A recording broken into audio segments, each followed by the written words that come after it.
बिस्मिल्लाहिर्रहमानिर्रहीम। ॻाल्हियूं पेट वरनि में वधी वण थियूं, पर से मुंहुं न कयूं, गोशे पिरी न गॾिया। मुर्शिद लतीफ़ जे बैत सां प्रोग्राम पढ़ंदी सिंध त वधंदी सिंध सहिड़े हाज़िर आऊं अॼु मेज़बान राहिब अली चांडियो। अॼु असांजे स्टूडियो में असांखे जॉइन कयो आहे तइलीमदान शाइर अदीब ख़ालिद मुजाहिद चांडियो साहब। उन सां गुफ्तगू कंदासीं पढ़ंदी सिंध त वधंदी सिंध। साईं अस्सलाम वालेकुम। वालेकुम सलाम। साईं ख़ुशि आहियो? तबियत सही आहे? दुआ ख़ैर कीअं पई गुज़रे तव्हांजी ज़िंदगी? ठीक पई गुज़रे माशाल्लाह। साईं असांजो हिकिड़ो प्रोग्राम आहे पढ़ंदी सिंध वधंदी सिंध, तव्हां ॾिसंदा आहियो। जी जी। ऐं हिन स्लोगन खे तव्हां ई जेको आहे सो हिन पंहिंजी सिंध ते अनियर करार आहियो त अहिड़ो हिकिड़ो प्रोग्राम हलणु घुरिजे। सो तव्हांजी नज़र में पढ़ंदी सिंध त वधंदी सिंध हिकिड़ो स्लोगन आहे या सिंध जे मुस्तक़बिल लाइ हिकु फ़िक्री ज़रूरत बि आहे? फ़िक्र जे लाइ फ़िक्र जो निखार ईंदो आहे जॾहिं उनखे तइलीम मिले। स्लोगन बि उते पैदा थींदा आहिनि उन शयुनि जिते ज़रूरत हूंदी आहे, मक़बूलियत हूंदी आहे। त अवाम में पॉपुलर उहे शयूं थींदियूं आहिनि जिन जी अवाम खे ज़रूरत आहे। असांजी अवाम खे तइलीम जी ज़रूरत आहे ऐं असांजे जेको नज़रिया या फ़िक्र आहिनि उनखे बेतइलीम जी ज़रूरत आहे। त इन जो लाज़िम मलज़ूम आहे, इहे पाण में गॾियल आहिनि टई चीज़ूं, जेके पाण अलॻि न आहिनि। सही। अदब ऐं शाइरीअ में तइलीम जो किरदारु कीअं नज़र अचे थो? छा अदब माण्हुनि खे जेको आहे पढ़ाइण ॾांहुं राग़िब करे थो, पढ़ाई ॾांहुं या न? सही। पहिरीं ॻाल्हि आहे त अदब जेको आहे उनखे तइलीम ई महफ़ूज़ कयो आहे। दुनिया में हज़ारे किताब जेके सहीफ़ा हुआ उहे इन करे मौजूदु कोन हुआ जो माण्हू लिखिया पढ़िया न हुआ, उनखे महफ़ूज़ न करे सघिया। सही। जॾहिं खां इंसान तइलीम आई आहे, जॾहिं खां लिखण पढ़ण जो अमल आयो आहे, तॾहिं खां तारीख़ महफ़ूज़ थी आहे।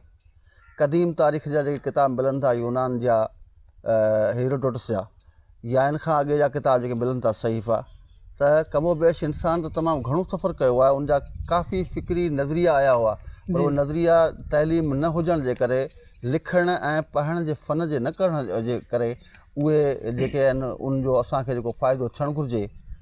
जेके असीं हिन वक़्तु दड़ा पिया खोटियूं आर्कियोलॉजी त भई कॾो को शहर हो छा हो, जेकॾहिं उहो कंहिं किताब में या कंहिं जॻह ते उहो लिखियलु हुजे हा ऐं लिख पढ़ जो इल्मु मौजूदु हुजे हा त उनखे महफ़ूज़ करे सघिजे हा, त इंसान लाइ वधीक आसानी हुई। सही सही। अच्छा, जदीद टेक्नोलॉजी जंहिंमें मोबाइल आहे या इंटरनेट आहे, इन पढ़ण जी आदत खे नुक़सानु पहुचायो आहे या के नवां रस्ता खोले रही? सही।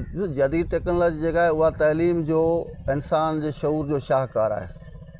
हा, असां उन मां केतिरो फ़ाइदो वठी सघूं था ऐं असीं उन मां केतिरो नुक़सानु वठी सघूं था, उहा अलॻि चीज़ आहे। जेके माण्हू तइलीमदाननि जिते बि जदीद साइंस आई आहे, टेक्नोलॉजी आई आहे, कंप्यूटर जो इल्मु आयो आहे, मुख़्तलिफ़ उलूम जेके आया आहिनि, उन्हनि माण्हुनि लाइ आसानियूं पैदा कयूं आहिनि।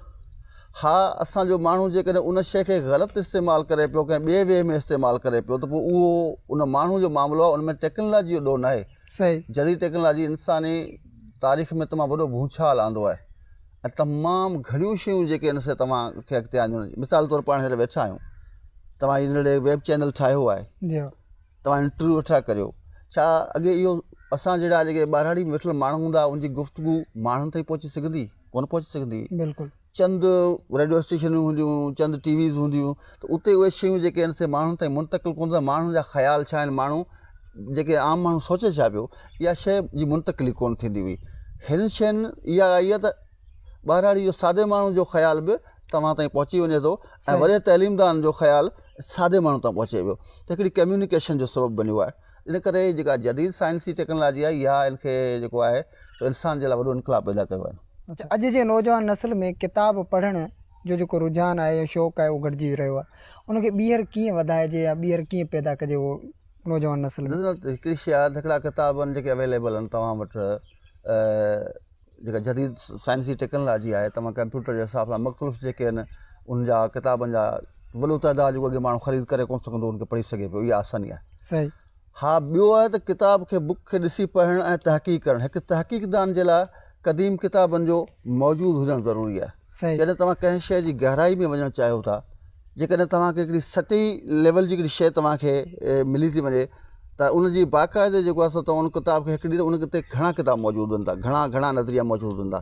त उन सॼी शइ खे तहक़ीक़ करण जे लाइ तव्हांखे बुक्स जे तरफ़ वञिणो पवंदो, पर उहो हिकु मुहक़क़ ऐं तहक़ीक़दान जे लाइ ज़रूरी आहे त हू क़दीम किताबनि सां डिपेंड करे ऐं जदीद जेके किताब मुंतक़िल थी आहे या उनजे मुतलिक़ जदीद जेके ख़्याल आया आहिनि ऐं जेका राय पैदा थी आहे उनजे मुतलिक़ मुख़्तलिफ़ जेके मुहक़क़नि जूं रायूं आहिनि उन सां गॾोगॾु उनखे एडजस्ट करे छा उते ख़तमु थी वियो किसो फाइनल थी वियो या किसो अञा तहक़ीक़ तलब आहे उनजे लाइ किताबनि जो हुजणु ज़रूरी आहे। बाक़ी आसानी थी वई आहे तव्हांजे लाइ किताब अवेलेबल आहिनि तव्हांजा तव्हां उनखे पढ़ी सघो था। जदीद टेक्नोलॉजी हिसाब सां किताब आहिनि तव्हां कंहिं बि किताब खे पढ़ो था पर उहो किताब हिकिड़ा आदतूं आहिनि। मिसाल तौरु असांजी पुराणे ज़माने जा माण्हू असीं जेके आहियूं उन किताब पढ़ण खां सवाइ असांखे यादि कोन रहंदी आहे ॻाल्हि सही जेका असां भला ते फ़ोन ते मथे पढ़ूं या कंप्यूटर जे मथे पढ़ूं लैपटॉप जे मथे का शइ पढ़ूं त उहा असांखे त हिफ़्ज़ में कोन रहंदी आहे ऐं उहा आदत आहे उहा असांजी हिकिड़ी आदत थी वई। असां हिकिड़ो वक़्तु पूरो किताबुनि सां गुज़ारियो आहे। असां वरी जॾहिं किताब में पढ़ंदा आहियूं त असांखे उहा वधीक हिफ़्ज़ थींदी आहे। थी सघे थो त दौर जदीद जा जेके नौजवान आहिनि उनखे लैपटॉप तां शइ जेका मिले उहा उनजे ज़हन में वधीक फीड थींदी सही। पर हाणे इन में मुंहिंजी हिकिड़ी ॿी शइ आई आहे त आसानी जे करे माण्हुनि पंहिंजे दिमाग़ ते ज़ोर ॾियणु छॾे ॾिनो आहे यादाश्त ते ज़ोर ॾियणु छॾे ॾिनो आहे। हाणे तव्हांजी असुलु कम जी आहे त उहे जेके शयूं तव्हांजे ज़हन में वेही वियूं अची वियूं आहिनि गॾिजी वियूं आहिनि उन मंझां तव्हां जेके जोहर कढी फ़ैसिला करियो था ऐं जेके तव्हां वटि जल्दी जेके तव्हांखे अमल करणा हूंदा आहिनि उन में जेको आहे उहो तव्हांजी यादाश्त जेका आहे उहा वधीक कमु ॾींदी आहे।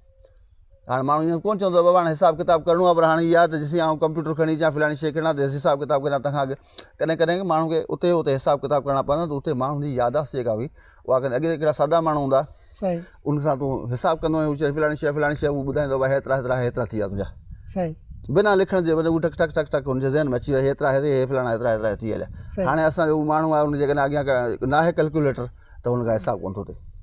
इहो फ़र्क़ु पियो आहे त दिमाग़ खे आसानी तॾहिं ॾिजे जॾहिं दिमाग़ सम्झे त हाणे दिमाग़ ते घणो बर्डन थी वियो आहे। जॾहिं त हिन वक़्तु इहा शइ साम्हूं आई आहे त इंसान जो दिमाग़ जो शायदि तेज़ मां तेज़ दिमाग़ जेके आहिनि उहे 10% इस्तेमालु थी रहिया आहिनि। 90% दिमाग़ तो अञा जेको खुलियो कोन्हे।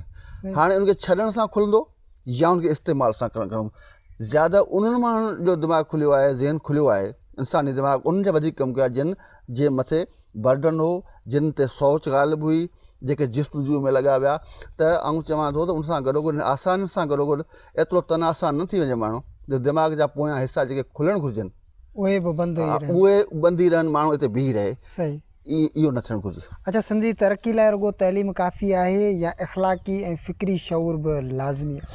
ॾिसो पहिरीं शइ आहे त असां जंहिं शइ खे तइलीम चऊं था असां जंहिं शइ खे तइलीम चऊं था मिसाल तौरु असांजो ॿारु पढ़ी लिखी सघे थो इहो तइलीम जो हिकिड़ो जुज़ आहे हिसो आहे। सही त तव्हां लिखी सघो था पढ़ी सघो था या तव्हां अंग्रेज़ी ॻाल्हाए सघो था या तव्हां फ़ारसी ॻाल्हाए सघो था तव्हां अरबी ॻाल्हाए सघो था।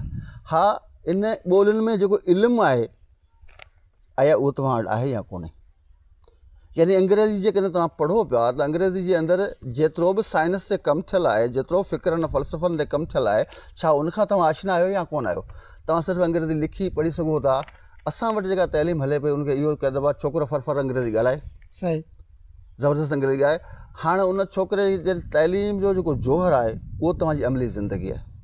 उन में अख़लाक़ियात केतिरी पैदा थी उहो अदब उन में केतिरा फ़िक्र उन में केतिरा पैदा थियो तहक़ीक़ करण जी जुस्तजू हुन में केतिरी पैदा थी हुन अॻियां कहिड़ियूं तहक़ीक़ूं कयूं नयूं इजादातूं जेको दिमाग़ जेको आहे त असांजो जेको हीउ तइलीमी सिरिश्तो आहे उन जो जेको माज़ी खे असीं कंगालींदासीं त असां अञा ताईं को वॾो साइंसदान का नई इजाद नओं को फ़िक्र को फ़लसफ़ो मैदान में न आणे सघिया आहियूं जंहिंजे करे असां दुनिया में शोहरत हासिलु करियूं। अॼु असां को जर्मन जो जेको आहे साइंसदान खे इस्तेमालु पिया करियूं कंहिं मामले में असीं या अमेरिकन जेको आहे साइंसदान खां चाइना जो टेक्नोलॉजी खे इस्तेमालु टेक्नोलॉजी कंहिं कढी टेक्नोलॉजी पाण ई त कोन ठही दिमाग़नि जो इस्तेमालु थियो बिल्कुलु उन्हनि इहे शयूं इजाद कयूं।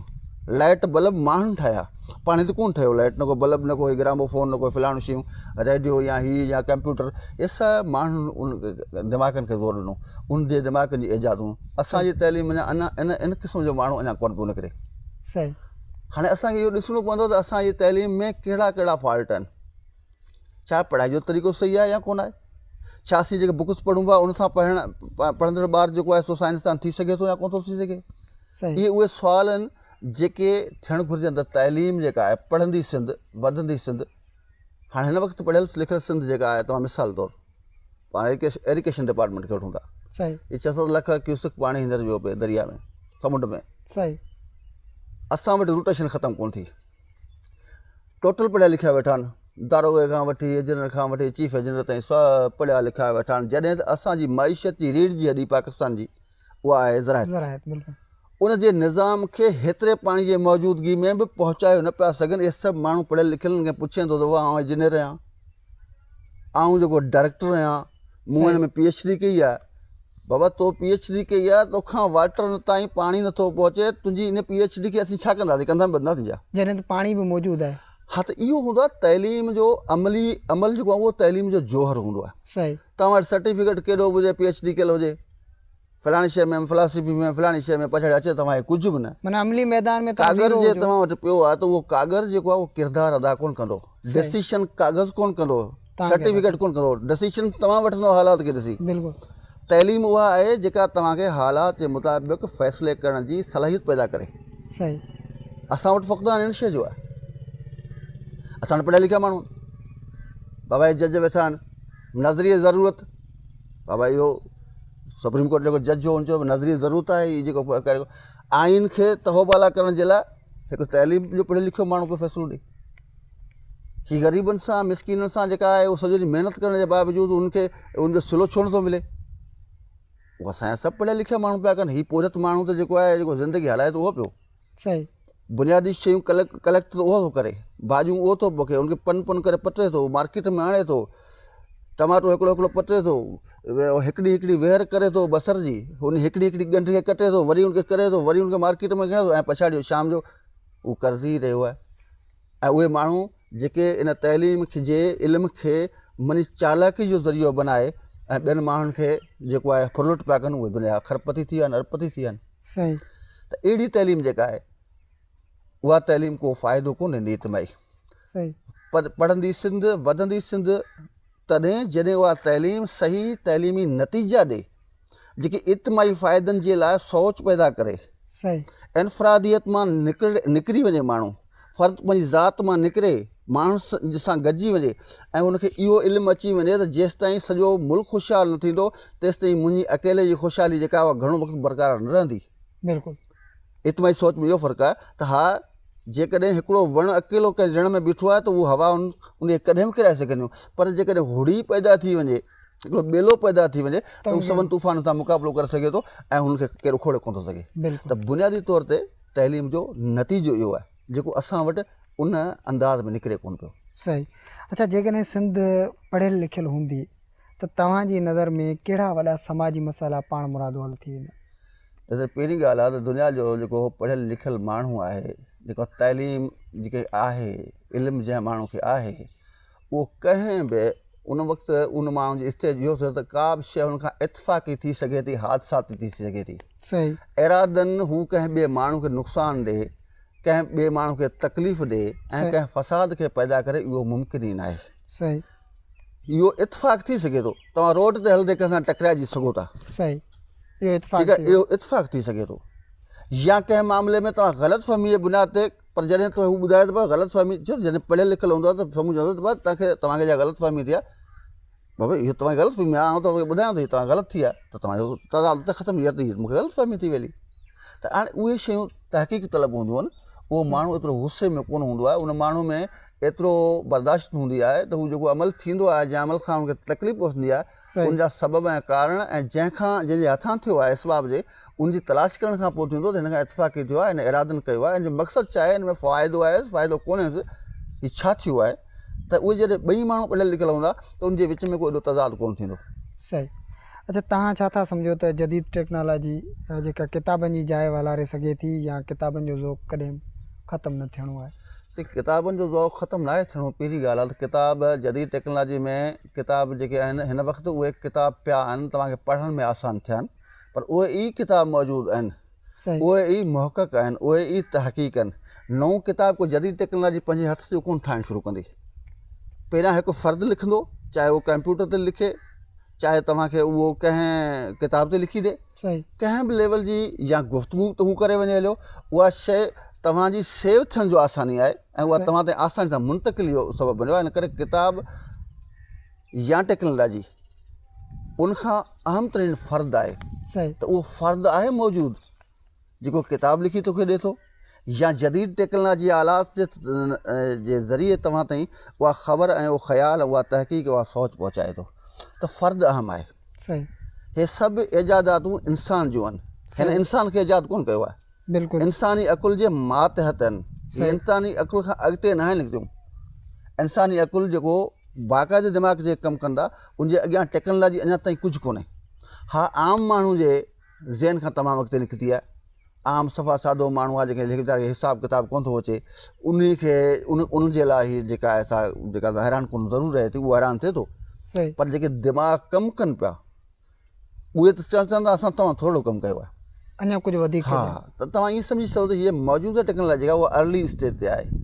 हीअ अञा फल जेका इंसानी तहक़ीक़ जेका अञा अॻिते वेंदी हीअ अञा नतीजा बहितर ॾींदी। हिन जा समर तव्हांखे अञा ज़्यादा बैद में मिलंदा। सही। अच्छा हाणे प्रोग्राम पंहिंजी पुॼाणी ते पहुचे थो। सिंध जे नई नस्ल लाइ तव्हांजो को ख़ासि पैगाम तइलीम जे हवाले सां?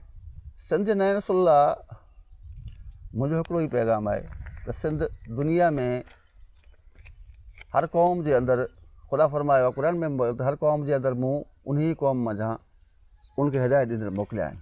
सही। ऐं जिन बि उन्हनि क़ौम जे फ़र्दनि खां हिदायत वरिती आहे उहे क़ौम बुलंदी जे तरफ़ हलियूं वियूं। दुनिया जी पूरी तारीख़ यूनान जॾहिं अरस्तू जे फ़िक्र ऐं फ़लसफ़े खे सम्झो त दुनिया जी फतह करे वरिती ऐं दुनिया में वॾियूं तब्दीलियूं आहिनि। ऐं जॾहिं यूरोप जे माण्हुनि पंहिंजे साइंसदाननि ऐं पंहिंजे आलमनि पंहिंजे ॼाणनि ऐं दानानि जी ॻाल्हियुनि खे ॿुधो त उहे हिन वक़्तु दुनिया ते छाया पिया आहिनि।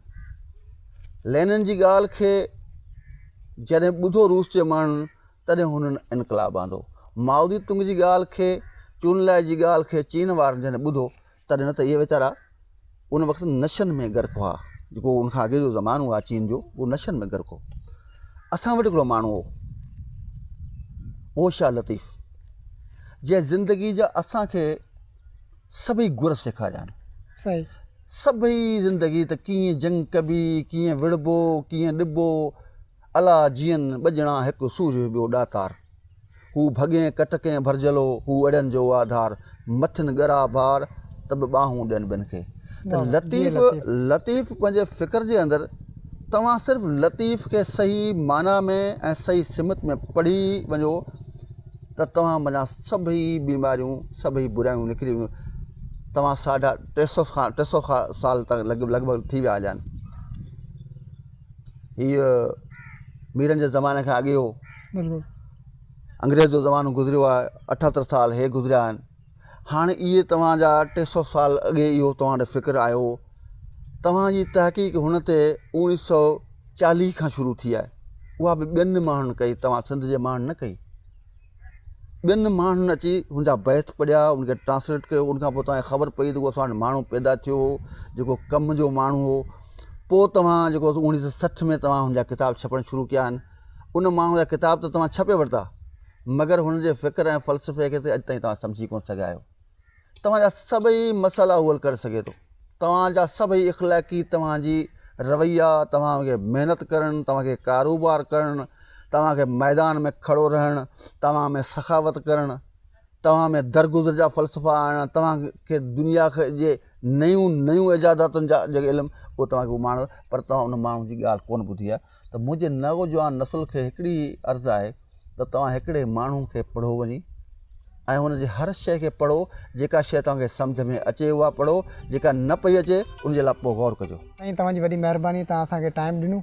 ऐं नादरीन अॼोको प्रोग्राम पढ़ंदी सिंध त वधंदी सिंध पंहिंजी पुॼाणी ते पहुतो। पंहिंजी मेज़बान राहिब अली चांडियो खे ॾींदा इजाज़त। ईंदड़ हफ़्ते वरी कंहिं नए मुहक़क़ नए तइलीमदान सां तव्हांजी मुलाक़ात कराईंदासीं। तेसीं मूंखे ॾींदा इजाज़त। अलाह।